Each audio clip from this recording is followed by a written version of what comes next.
राध्या हुई प्रेग्नेंट और राध्या ने सभी के सामने किया अपनी प्रेगनेंसी का खुलासा। तो उड़े निहारिका और सभी घर वालों के होश। और यहाँ पे प्रथम ने सुनाया बड़ा फैसला। तो जब यहाँ पे राध्या देखती है कि वह प्रेग्नेंट हो गई है और अपनी प्रेगनेंसी किट लेकर राध्या सभी घर वालों के सामने पहुंच जाती है और सबसे पहले राध्या प्रथम को पूरा सच बताती है।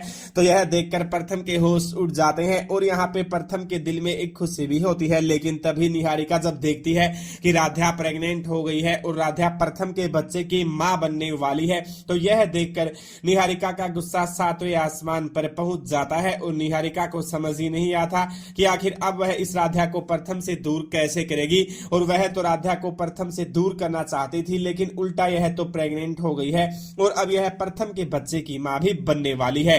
तो यहाँ पे निहारिका राध्या को कहती है कि जरूर तुम झूठ बोल रही हो और ये बच्चा प्रथम का नहीं हो सकता। लेकिन प्रथम यहाँ पे सभी घर वालों के सामने यह बता देता है कि ये बच्चा मेरा ही है। और यह सुनकर निहारिका का दिल ही टूट जाता है और वह बहुत गुस्सा होती है और निहारिका को समझ ही नहीं आता कि आखिर ऐसा कैसे हो सकता है। लेकिन तभी निहारिका राध्या को कहती है कि जरूर तुमने और प्रथम ने मिलकर कोई प्लान बनाया होगा। आखिर यह बच्चा प्रथम का कैसे हो सकता है और यह नहीं हो सकता। मैं इस बच्चे की जांच करवाऊंगी, तब तक मैं यकीन नहीं करूंगी। लेकिन यहाँ पे सभी घर वाले राध्या को बहुत बहुत बधाई देते हैं और सभी घर वालों में खुशी की लहर होती है और सभी लोग राध्या को कह देते हैं कि अब तुम इस घर की वह बहू हो जो अब तुम कोई भी काम नहीं करोगी और तुम्हें पूरा ख्याल अपना और इस बच्चे का ही रखना है। आज से तुम कोई काम नहीं करोगी। यह देखकर यहाँ पे निहारिका और दादी बहुत गुस्सा होती हैं और दादी और निहारिका सोचती है कि अब हम इस राध्या का क्या करें। अब हमें कुछ तो ऐसा करना होगा जिससे राध्या इस घर से और हमेशा हमेशा के लिए प्रथम की जिंदगी से दूर जा सके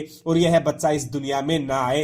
क्योंकि अगर यह बच्चा इस दुनिया में आ गया तो फिर राध्या को प्रथम से दूर करना बहुत मुश्किल हो जाएगा। और इसीलिए अब दादी और निहारिका मिलकर राध्या की प्रेगनेंसी को खत्म करने के लिए एक बहुत घटिया प्लान बनाने वाली है कि जब राध्या सीढ़ियों से नीचे उतर रही होगी तो हम उसे धक्का दे देंगे और राध्या गिरकर बुरी तरह से घायल हो जाएगी और हो सकता है इसी दौरान उसके पेट में जो बच्चा है वह भी खत्म हो जाए और राध्या कभी मां ना बन पाए। तो क्या यहाँ पे निहारिका और दादी अपने इस घटिया चाल में कामयाब हो पाएंगी या फिर प्रथम बचा लेगा राध्या और उसके पेट में पल रहे अपने बच्चे को। तो अब आगे क्या होता है लेटेस्ट अपडेट सबसे पहले जानने के लिए हमारे साथ जुड़े रहें।